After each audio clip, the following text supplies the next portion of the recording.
Eder McAllister. Com'è Sterpin?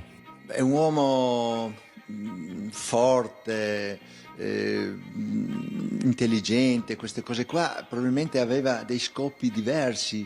Si è accorto che Lily era una donna eccezionale, splendida, quella, e voleva prendersela, voleva portarsela via, perché avevano una storia insieme, e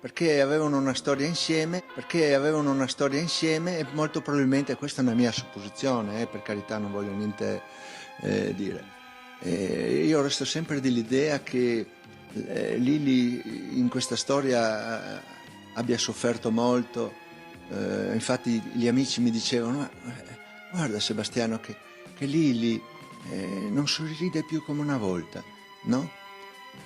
Io non mi sono mai accorto di questo, perché comunque quando eravamo assieme qua e là avevamo sempre stesse tipo di vita. Io dico adesso ti dico perché pensavo che una nostra amica, che erano compagni di scuola, queste cose qua, anzi devo chiedergli scusa, io pensavo che sia lei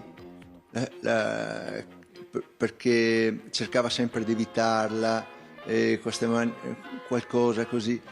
Ho detto forse questa sua amica gli dava fastidio, io pensavo questo, e di conseguenza pensavo che in questi incontri che avevamo con gli amici e che c'era anche questa persona, forse lei era seccata, forse. Per quello dico ad Adriana,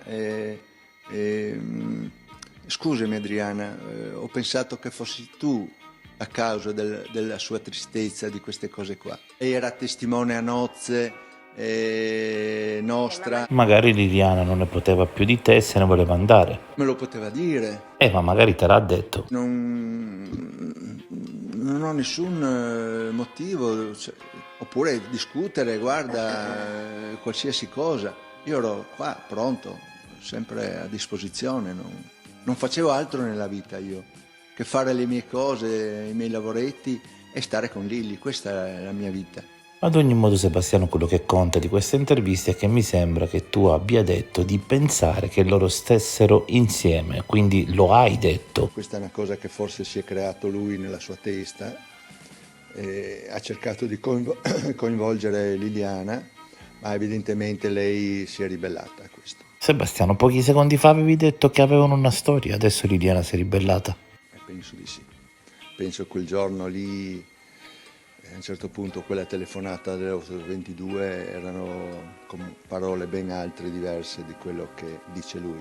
Parole diverse, quindi praticamente tra di loro, secondo te, non c'era nulla. Voleva forse dormire fuori una notte, 2 notti e dopo ritornare a casa magari a dire: Sebastiano, perdonami, non ti ho raccontato tutto.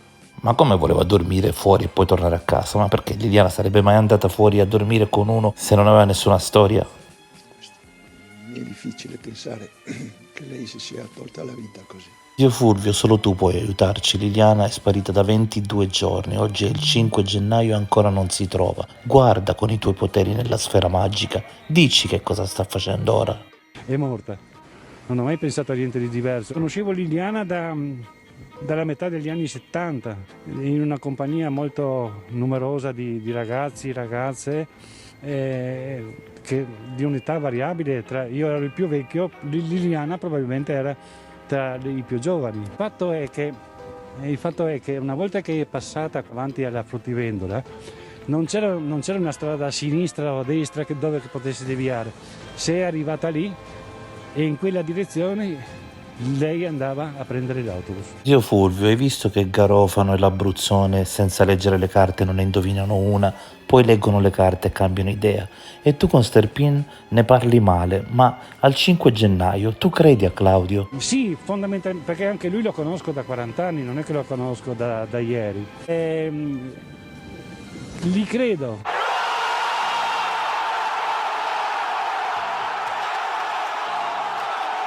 Però purtroppo Liliana non può né confermare né smentire il racconto di chiunque. Io vengo a sapere che Liliana è sparita giovedì sera. Ho il numero di Liliana di telefono e quindi penso di telefonargli, ma lo trovo stupido, perché per me a quel punto è già morta. Certo, se è già morta non ha senso fare quella telefonata, saresti uno stupido, ma tu fortunatamente non sei uno stupido, quindi non avrebbe avuto senso fare quella telefonata, che tu sicuramente non hai fatto. La faccio al sabato pomeriggio tardi e mi risponde Sebastiano. Il tono è di una persona comunque disperata e a un certo punto si mette a piangere dicendo io senza di lei non posso stare, senza di lei non posso vivere. Diceva, faceva, parla di lei al passato. A giugno 2024 si discute molto su come sia stata uccisa Liliana, ci sono segni sul viso, si ipotizza un'aggressione, ma tu che le cose le sai dire prima, al 5 gennaio 2022, secondo te com'è morta Liliana? Da un'aggressione fisica. Una reazione di questo tipo poteva averla solo qualcuno che temeva di perderla. Trieste è una città incredibile, se la procura sequestra un pezzettino di terra, una signora poi chiama il comune e dice ma guardate in quel pezzettino ci sono delle cose che vanno tolte, e allora il normale cittadino supera senza problema dei nastri posti dagli inquirenti a protezione dell'area e pulisce. Claudia, hai visto comunque Fulvio che è stato bravo a rispondere alla tua intervista? Hai qualcosa da dire a lui adesso? Per un briciolo di protagonismo si vende per poco. Giorno dell'autopsia di Liliana, a destra si vede un frammento del suo tallone. Guardate cosa c'è a fianco al piede di Liliana.